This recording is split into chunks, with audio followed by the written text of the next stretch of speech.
सूत्र है कि चाहे जितना रूप बढ़ाए, जितना मुख फैलाए, उसके दुगने हनुमान जी होते चले जाएं। कैसे?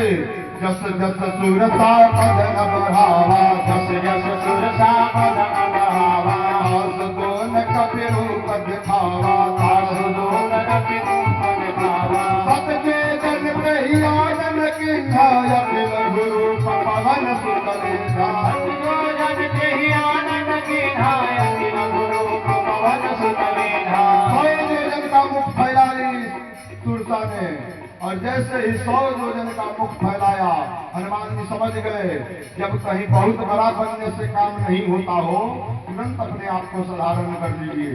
हाँ, जब आप साधारण बन जाएंगे, छोटा बन जाएंगे, आपका काम तत्काल हो जाएगा। हनुमान जी ने भी वही विधि लगाई। सोरह जो जन मुख कहि भयो, सोरह जो जन मुख कहि भयो, सत जो जन तेहि आनन किन्हा, सत जो जन तेहि आनन किन्हा। अखिल गुरु पवन सुत लेना, अखिल गुरु पवन सुत लेना। जिसका 100 योजन का मुख फैला हो, उसके मुख में तो ऐसे ही जीटी रोड जितना बड़ा 4 लाइन बन गया होगा। हनुमान जी छोटा रूप धारण किए, और छोटा रूप धारण करके जैसे ही 100 योजन का मुख एक बार में धीरे धीरे बंद हो, उतना देर में अंदर हनुमान जी उतरे। अब पूरे बॉडी का निरीक्षण कर लिए, ऊपर नीचे पूरे नस नस में घूम लिए। कैसे? और जैसे ही मुख बंद किया, बाहर निकल करके कहा हनुमान जी ने, हे मैया, आपका प्रण भी नहीं टूटा, अब मुझे आज्ञा दीजिए। सुरसा प्रसन्न हो गई, परीक्षा में पास हुए। हनुमान जी आशीर्वाद दिए, राम काज सब करे हो, तुम बल बुद्धि निधान। आशीष दे गई सो अरस चले हनुमान। हनुमान जी आगे बढ़े। हनुमान जी राम जी का नाम लेकर के इधर जैसे ही आगे बढ़े, लंका के द्वार पर पहुंचे। लंका का जबरदस्त पहरा था। समझिए कितना बड़ा पहरेदार था और कितना शक्ति सुरक्षा थी उस समय रावण के दरबार में। एक मच्छर का रूप हनुमान जी ने धारण किया। गोस्वामी जी ने लिखा, मत्स्यक समान रूप कपिधारी, मत्स्यक समान रूप कपिधारी, मत्स्यक समान रूप कपिधारी, मत्स्यक समान रूप कपिधारी। मानसकार वर्णन करते हैं मच्छर के समान। फिर एक प्रश्न आया कि जब हनुमान जी मच्छर के समान हो गए, तो राम जी का दिया हुआ अंगूठी कितना बड़ा होगा? तो किसी ने कहा, एक संत ने व्याख्या किया, जिनके कृपा से हनुमान जी बड़े हो जा रहे हैं और हनुमान जी अति लघु रूप में मच्छर के समान हो जा रहे हैं, तो क्या हनुमान जी की अंगूठी छोटी नहीं हो जाएगी? हाँ, बिल्कुल छोटी होगी। और उसी को गोस्वामी जी ने हनुमान चालीसा में लिखा कि हनुमान जी ने मुख में धारण करके छलांग लगाया। कैसे? वहीं मच्छर के रूप में जैसे ही प्रवेश किया, सिंहिका ने रोक दिया।